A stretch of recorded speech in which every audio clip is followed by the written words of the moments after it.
बुढ़ापे का सहारा कौन। गांव के एक छोटे से घर में रामलाल नाम का एक बुजुर्ग व्यक्ति रहता था। उसकी उम्र 75 साल से ज़्यादा हो चुकी थी। उसकी पत्नी का बहुत पहले ही देहांत हो चुका था। उसके 3 बेटे थे, रवि, मोहन और सुनील। जब तक रामलाल जवान था, उसने अपने बेटों को अच्छी शिक्षा दी और मेहनत करके अपनी सारी ज़मीन जायदाद उनके नाम कर दी। लेकिन जैसे जैसे उसकी उम्र बढ़ी, उसके बेटे बदल गए। रामलाल जब जवान था, तब उसके बेटे उसकी बहुत इज्जत करते थे, लेकिन अब से वह उसे बोझ समझने लगे थे।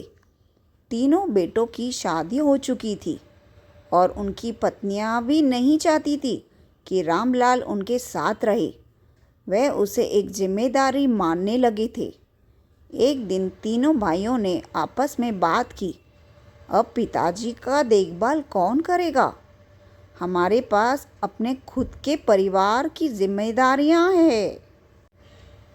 रवि बोला, हम ऐसा करते हैं कि पिताजी को महीने महीने अलग अलग घर में रखने का नियम बना लेते हैं।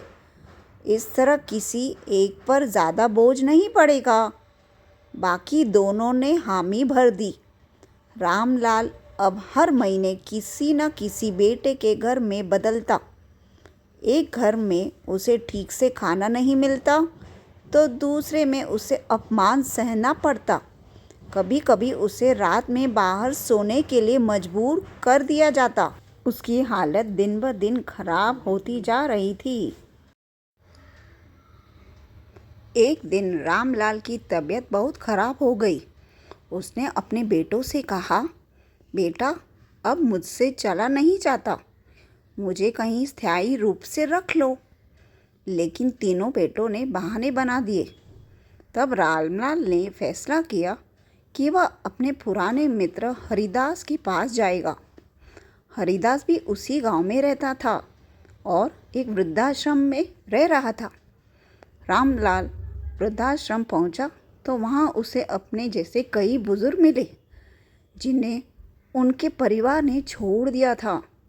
वहां उसे कम से कम सम्मान और देखभाल तो मिल रही थी। एक दिन गांव में एक बड़ा मेला लगा। रामलाल के बेटों को जब पता चला कि उनके पिता गांव में हैं, तो वह उससे लेने आए।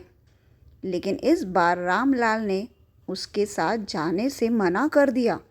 उसने कहा, जब मुझे तुम्हारी ज़रूरत थी, तब तुमने मुझे बोझ समझा। अब जब तुम्हें मेरी संपत्ति की ज़रूरत है, तो तुम मुझसे मिलने आए हो। लेकिन अब मैं वहीं रहूँगा जहाँ मुझे प्यार और सम्मान मिले। यह सुनकर उनके बेटों को अपनी गलती का एहसास हुआ, लेकिन बहुत देर हो चुकी थी। शिक्षा। इस कहानी से हमें यह सीख मिलती है कि माता पिता हमें पालते पोसते हैं, हमारी ज़रूरतों का ख्याल रखते हैं, लेकिन जब वह बुज़ुर्ग हो जाते हैं, तो हमें भी उनकी देखभाल करनी चाहिए, ना कि उन्हें बोझ समझना चाहिए। जो अपने माता पिता की सेवा नहीं करता, उसे जीवन में कभी सच्ची खुशी नहीं मिलती। Thanks for watching my video. Please like, share and subscribe.